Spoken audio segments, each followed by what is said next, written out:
and basketball analysis with over 70 years combined experience. This is the Bob Ryan and Jeff Goodman podcast. NBA, some college, a little bit of everything. You know, what can I say? But it wasn't going to happen here with him.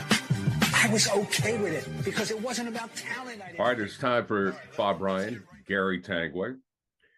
Brought to you by FanDuel, the exclusive wagering partner on the CLNS Media Networks. Get buckets with your first bet on FanDuel, America's number one sportsbook. Because right now, new customers get $150 in bonus bets with any winning $5 bet. That's $150 if your bet wins. FanDuel, the exclusive wagering partner of the CLNS Media Networks. Okay, Bob, we're at the All-Star break, and the Celtics, uncharacteristically so, lowered the boom on a team that isn't even in the same stratosphere as them. They blew out the Nets by 50. Jaylen Brown didn't play, made a statement going into the break. So they're 43-12 at the break. Is that where you thought they would be? Have they exceeded your expectations? Your thoughts? I'd say they exceeded it by 5 to 10%. I mean, we knew they were good. We knew they were, but I think I placed Milwaukee starting the season definitely ahead of them, and I'm always respectful of Philly because of Embiid. And anyway, but I didn't anticipate this status at the moment. I am very impressed, and I certainly anytime you win by 50, it's only the fifth time in franchise history. That's kind of aberrational, but and especially doing it without one of two of your rotation guys. So anyway, which actually leads us to talk about one of the concerns about this team. I thought was, how good was the bench? How good was the bench going to be?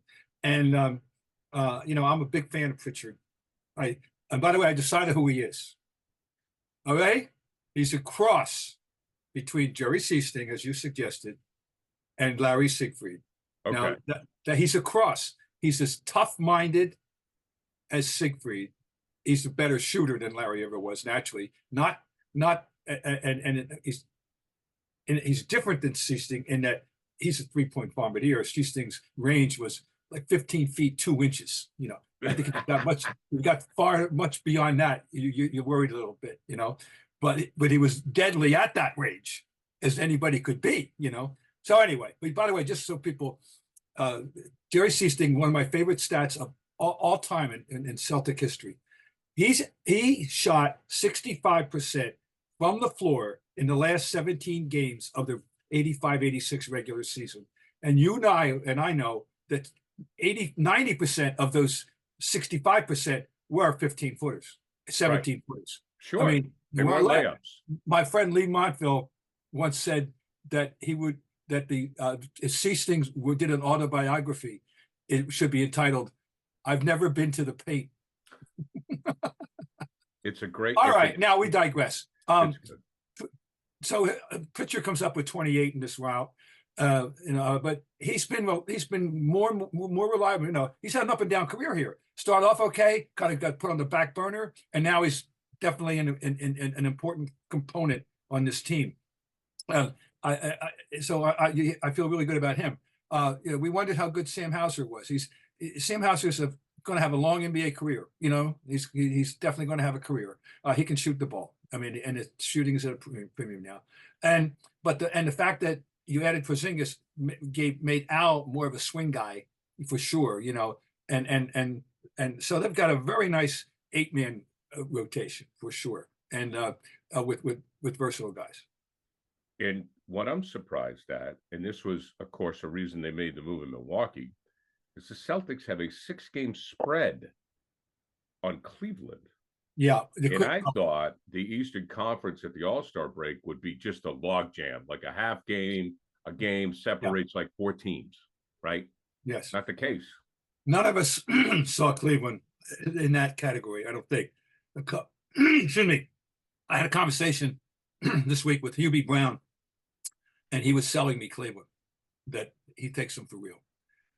He loves the backcourt. Mitchell's having a big year, and Garland has been out at times, but he's back. Right. And what people don't talk about is the two big guys do the big guy jobs, and that's Allen and Mobley. They're not all-stars or anything like it, but they know what they're doing, and they're tough guys. They give them a good, sufficient inside presence. And I have to say, JB Bickerstaff is settled in as a quality NBA coach, and so Cleveland, yeah, he said they'll be, he didn't use this phrase, I'm using it, the proverbial tough out in the playoffs at the very least. Right now, they're second. They're ahead of Milwaukee. Well, right. I mean, that's it could be an Eastern Conference final, for God's sake. He said, no. Go ahead. As I like to say, nobody's going to be going, oh, goody, we're going to play the Cavaliers. Let's put it that way, if you draw them in the playoffs. Well, now you have two. It's the Knicks and the Cavs. Yeah, the Knicks, they got to get healthy again, because the Knicks, right now they're down big men, Right. But we saw what they could be in that until the point when Hartenstein got hurt, and they were getting along without but he was playing very well. Right now they're just strapped, and they got beat badly last night, and they just got to regroup and get in the tournament and hope they're as healthy as they were 3 weeks or a month ago. And it would be interesting to see how good they are. I think they made some very, the Anunoby trade was a tremendous pickup, and the guys they just added, Burks and Bogdanovich, they're offensive guys. I mean, they could be formidable in the playoffs. Your colleague Gary Washburn talked with Joe Mazzulla, talked about not letting this team get complacent. Mm-hmm, mm-hmm. What is the best? And you've seen a lot of coaches. You've talked to a lot of coaches. So far, Mazzulla's done a great job. Can't argue with it. Well, the number one thing of all, that they want to play for this guy. They want to play for Joe Mazzulla. He earned their respect and I don't know, admiration, but friendship, if you will.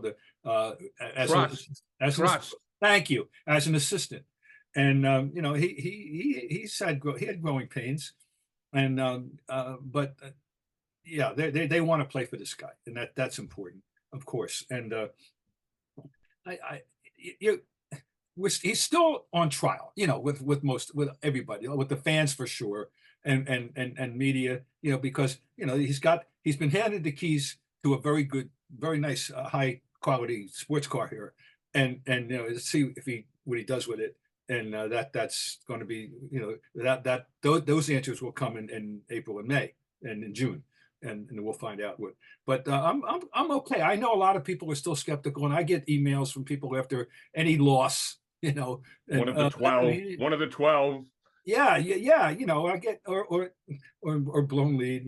But I'm comfortable. I mean, I was just curious. I wasn't skeptical because as I trust in Brad. I trust Brad Stevens chose this guy, and now maybe Hardy would have been the first pick from what we gather. Will Hardy, but he got scooped up by Utah by Danny, more or less. And beat, but I think Brad perfectly comfortable, and confident that he has a good coach. Well, I think that what Mazzulla has benefited from is two very different seasons. But let's face it, as a rookie year, as a head coach, he got thrown into the fire. And sometimes baptism by fire is very good. He wasn't expecting to be a head coach. No. He gets tossed into the role. He has players like Marcus Smart who call him out. So in the year and a half he's coached, he's sort of lived a life. Oh God, yeah. You figure about it, you just go. The date was September. I think it was September 21st, 2002, when the news when the news broke on Emi, and so go back to whatever that date was. Back this when he woke up that morning, he was comfortable in his assigned role as assistant coach. And everything was fine. And he had no worries, And the next morning, the world is on his shoulder. The basketball world of the fate of the team. I mean, we'll never know how jarring that was for him. Not to mention whatever his personal feelings were about, Emi. And so yeah, it was a not the kind of circumstance in which anyone wants to become elevated to be the head coach. The reason you don't like your friend getting in trouble, if you will. Oh, sure. And you weren't ready for this. Wasn't what you were ready for at all. And so yeah, it was. I'm sure it was a very stressful year for him. He's learned a lot, and I think you can see the maturation process, and you can see that he's a sponge, and he's putting to work what he's learned. So good for him. Now we want to talk about Bob Ryan's Sacramento Kings. With a win, they scored 11 straight points, and they beat the Nuggets. So generally, I wouldn't think, an NBA regular season is a big game, but these are Bob Ryan's Sacramento Kings. Well, I fell in love. No, they caught my attention last year, the second half of the year, and in the playoffs, and I'm a hopeless suck up for Donatas Sabonis. I'm Domantas. I love this guy because I love the father too, the great. But right. This kid, it's just, I know, All Stars. There's always going to be controversy, but some just scratch your head. How can they not have this guy on the Western Conference team? He's a walking triple double now every other night. And anyway, and De'Aaron Fox, who had 30 last night, is one of the better young guards in the league, and a speedball guy. And I like, they got, it's Carter can shoot. They're nice. They're a nice team. I don't think they're a championship team, but no. But again, why do you like them, Bob? But there's something about them because you're a basketball purist. Well, there's something part about of this little engine that you like. Part of it is, well, I guess I love the Sabonis. I said part of it is that the fans deserve it. They were teased by that team 20 years ago, and that team that got screwed in that famous fourth quarter against the Lakers. And that team did not fulfill its destiny, which was good enough to win the entire thing. Frankly, they were good enough, even though they had one of my least favorite players ever, Chris Weber. But nonetheless, they were effective. The fans deserve. They've been loyal from the time they moved in from Cincinnati. From Kansas City, out there. They've been loyal. I just think it's time for them. But once again, those two guys are good. Something about them. I'm happy. So they're going to be heard from. It's Sacramento. Sacramento needs something. Sacramento needs some love. Yeah. I mean. Yeah, no kidding. And poor city. And they got a rivalry, inherent rivalry with San Francisco naturally, and that just because of the culture, and that's good. So no, they're good. Get your buckets with your first bet at FanDuel, America's #1 sportsbook. Because right now, new customers get $150 in bonus bets with any winning $5 bet. That's $150 if your bet wins. Bet on all your favorite NBA players and teams, quick bets, live same-game parlays, exclusive props, and more. Just visit FanDuel.com/Boston and shoot your shot. FanDuel, official sportsbook partner of the NBA. Okay, Bob, who do you like least, Shaquille O'Neal or Chris Weber? Oh, I don't dislike Shaq. I dislike Chris Weber's game. I dislike his attitude. He never figured out who he was. He shares an honor with our friend Antoine Walker, in that his whole does not equal the sum of its parts. Right. He had skills. He had great hands, and great. But he just didn't have a game. He never figured out what his game was. And I know people say, "What are you talking about?" Well, he was not a noted clutch player at all. Oh, I have not. My only beef with Shaq is rebounding. That he should have been a perennial leader, in the top 1, 2, 3, and he wasn't. And simple reason was he didn't have a rebound gene in him. Great rebounders want the ball. They want to fight you tooth and nail. They want to fight them half the stand. They want the ball. He got the rebounds he should have gotten. And great rebounders get rebounds that don't belong to them. And he's not. He was never one of those guys. So I think he squandered that. But offensively, I admire the fact that he broadened his game. He came in with basically a extremely low post game, and he got it expanded. And he worked on his footwork and moves. He was a better player. I don't dislike him. I just think people overrate him historically. That's all. I mean, the great debate on centers. I put him in the bottom of the top 10, not in the top. I'm trying to remember who obviously it's Kareem and Wilt. Do you have Nate And Thurman in well, the top 5? 4, number 4 to me is Elijah Wan. Elijah Wan. He's number 4. And then there's guys that I would rather have. I got to win tonight. Willis Reed as a center. I'd take him over Shaq. Yeah. That's pretty good top 5. Pretty good. Yeah. Russ, but there's Wilt, now we got guys playing today that are going to muscle themselves into that. Obviously, but the only thing for this artistic argument is that the new big guys are more hybrids, right? Generic bigs. They're 4.5s, and that's a tribute to them. We're talking about Giannis, who's not a center. He's 7 feet, 6'11". We're talking about Jokic, who is nominally a center but has guard skills, and we're talking about Embiid, who has guard skills too, and can shoot from 3, and is so they're going to be entering into this all-time discussion when they're done. We're going to place, we'll have that argument then. Anyway, Shaq, I just think he's got rings to show for it, but I just think he could have gotten even more. I should have been better. I actually should have been better. I'm chuckling to myself inside thinking about Wilt Chamberlain, Kareem Abdul-Jabbar shooting threes. Wilt, they used to say in practice, could make long shots. That was the folklore. None of us were bear witness to it. I wasn't, but they said Russell, of course, not. No chance. And Kareem, I would, if you told him, this is the game now. Oh, he'd go. Oh, sure. He would. There's no doubt in my mind that he would have made himself into a reliable 3-point shooter. As it is, he had the greatest range on a hook that we'll ever know. Yeah, made a 3 with a hook. Yeah, it was a hell of a shot. It was more like 17, 18, but still it was in the corner. One a great shot, most memorable shot in one of them in history of the game against the Celts, right? The Celtics game 6 in 1974. Yeah. So. There's that, but no, it's you're right. The idea of Russ shooting a 3 is that's they can't make that. You can't picture that. I can picture Kareem shooting a 3. It's a little fuzzy. Not Russ.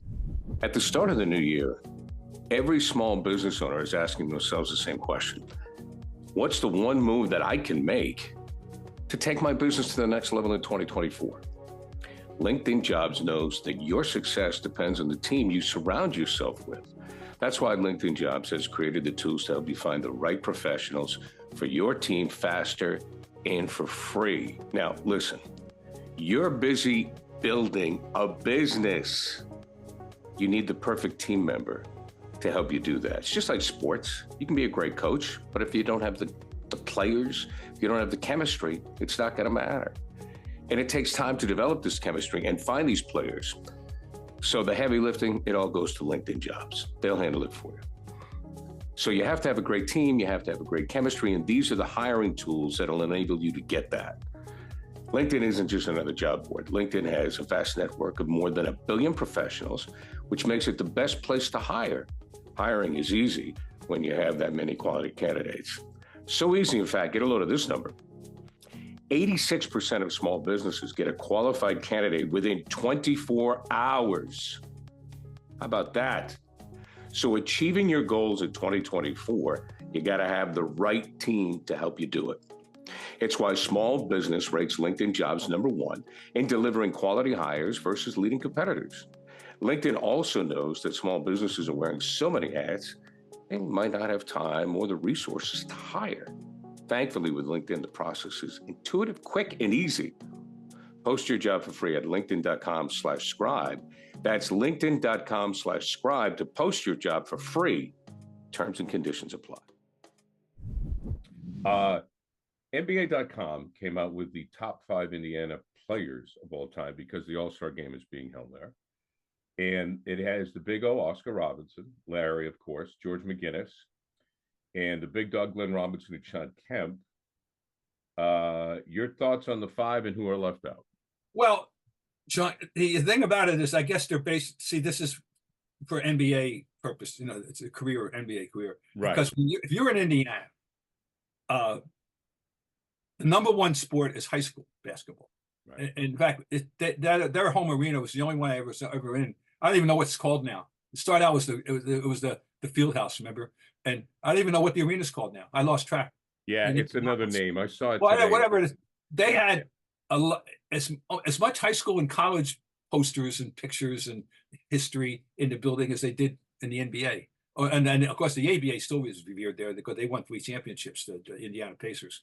So I'm saying I think of Indiana, and there's some got names that I know from college exploits and high school exploits.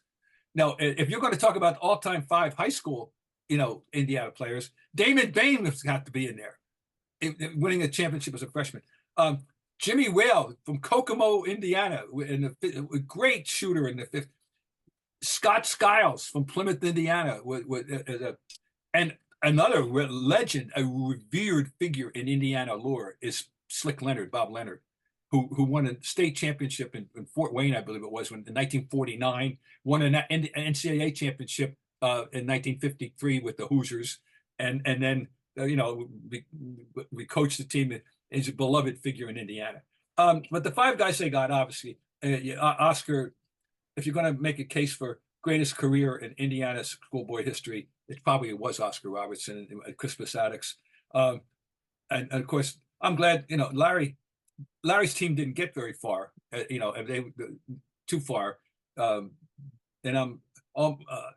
you think about Indiana basketball, anybody outside the state thinks of Larry Bird. Right. And George McGinnis, another study of should have been better is with the skills, but it is at one point in the ABA he was a monster. The thing that happened with George McGinnis in the NBA, he developed a free throw phobia, and got to the point where he didn't want to go to the basket because he didn't want to get fouled. Oh, he didn't want to be humiliated, and that's how he ended his career in deterioration because of that. Is a mental problem. And he moved to Philadelphia after the Pacers. Yeah, but the first year, I'll tell you what, though, when he came to 76ers in the first year that he and Doc matched up. Well, before Doc got there, he had a great year. And then Doc came in, his role, was altered. And I don't think he liked it. I don't, he liked being the big dog, and of course, I just inadvertently came up with the nickname with Glenn Robinson's name. Was there you go. That was not planned, folks. That just fell out of my head. So it's interesting. I like the idea of it, though. I love stuff like that. I love the idea that the NBA would do that, and or the NBA.com would do that. And people are going to embrace this All-Star game. I was reading this morning that they're really taking it to heart in Indiana, and that's good. Fine. And I just hope they give them a real basketball game. Well, I'm planning on watching until I get angry. If I want to see a basketball game because I want to see I've seen some that All-Star games. Oh, sure. Played for pure pride. I want to beat that guy. I mean, I want to win the game. That's all. I don't need a financial inducement. I just want to win the game. And then they've allowed it to turn into this farce of sport with nothing but running up and down and shooting threes and dunks and throwing stupid passes and nobody guarding anybody ever for anything. And so I want to see if they want to play the game. And then if they're not playing the game, then there's plenty of other things I can do. Where do you think Indiana is the basketball state in our country, or because it's a tough, Georgia with Atlanta, New York City? Well, New York, I haven't been there in a while now, but I've spent enough time in Indiana and studied, enough about what's going on. There is no question that it earned the right in the 20th century, and I know you can't believe the controversy there was 25 years ago when they went away from the format of one size fits all state tournament and went into class play, divisions, which most states have always had, but you had one champion, and that of course is the basis of the Hoosiers story. Right. That Milan, with those tiny town, they beat the big boys from the city, and it was an all true story. And all, a little hokied up for the movie, but the basis of it is all true. And I got to tell you a story there. 1997, Larry Bird is appointed coach of the Pacers, which stunned everybody, stunned me, for sure. I didn't see that coming at all. So at the first press conference that he had as coach of the Pacers, I was there, and no later than the third question he got, as the new coach of the Indiana Pacers of the National Basketball Association, the Hall of Famer Larry Bird, to be, Larry, what do you think of class basketball? That was that high school question. I mean, that told you all you need to know about Indiana at that moment and state in their love affair with basketball. I'll tell you an underrated state for basketball, which has now 5 Division I schools in a relatively sparsely populated state, and basketball is the high schools are very good. Utah has a long tradition. You know that Utah won the NCAA championship in 1944. And I did not. Yes, and basketball, the Mormon Church has, embraced the basketball out there, and it matters, and so that doesn't they're on the top 5, and maybe they're up there. Now New York has always been, they like to sell. So in the 20th century, that New York. Philadelphia was really good for, and with the height of the Big Five and the big rivalry between the Catholic League and the Public League there and all that, that. But I'll tell you one thing though, the great source of talent that didn't exist 50, 60, 70 years ago, that has become the bountiful area to recruit basketball players is the Deep South. People think about football naturally, but the Deep South is when I'm talking about Georgia, Louisiana, Mississippi, if you go check out the rosters of NBA players for the last 25 years and see how many players came from sometimes small places in like Slick Watts from Rolling Fork, Mississippi, and all that.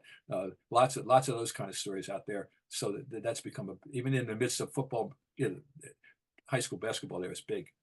I think the one thing you could say about Indiana when you compare it to the other areas is prior to the Pacers, which was an ABA team, and then obviously with Reggie Miller and so forth, and when Larry coached them, gained some notoriety. But it was really never about the professional game. In New York, you always had the Knicks, Philadelphia, obviously, the Warriors and the 76ers. So you had those high school games, but they were pro team. In Indiana, that was it. That was it. I mean, high school hoop, that was it, man. That was A1. Top of the pole, Bob. That right, and that and IU, they were very proprietary towards that and IU, because IU won. They won championships in both the 40s and 50s, and early like 41. I gotta tell you, there's nothing like it. I know you're a new home away from home up there in the lovely western mountains of Maine. Rumford, Maine, in 74 and 75 had 2 great basketball teams. I went to Mexico High. We didn't have the population that Rumford did across the river, but Rumford had 2 great teams.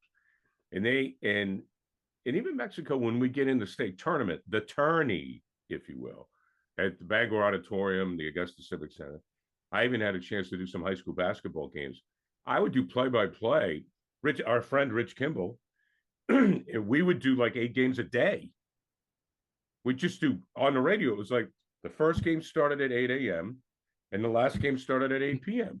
Mm-hmm. And we do them, and fans traveled, from Dover Foxcroft and, the Bar Harbor and Bealsport and all this. Of course, Bealsport, the name of the coach was Beal, and they had a kid, I think Allie Beal, so, but I remember as a kid going to the Augusta Civic Center and just a line of cars, like in Hoosiers, from Rumford, Maine.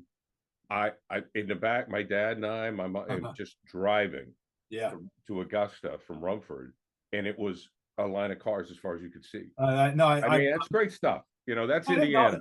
Yeah. I think that's very worthy. I'm aware of that. And of course, now you got Cooper Flagg. We'll see how that goes. And man. Yep. I never thought a number 1 pick would ever come out of Maine. I wasn't sure you'd ever get anybody that we could be bigger than Cindy Blodgett in Maine. Yeah. I mean, in Maine, my God, when Cindy was there at UMaine, They were, oh my God, they were passionate fans. So go Maine. Bob, always a pleasure, my friend. Yes, We'll sir. enjoy the All-Star break. Yeah, well, as I said, we'll see. I'll give them. They're on trial with me. I'm going to start watching the game, but they need to persuade me they want to play basketball. That's all. All right. Bob Ryan brought to you by Gary Tanguay, brought to you by FanDuel, the exclusive wagering partner of the CLNS Media Networks. Get buckets with your first bet on FanDuel, America's #1 sportsbook. Talk to you next week.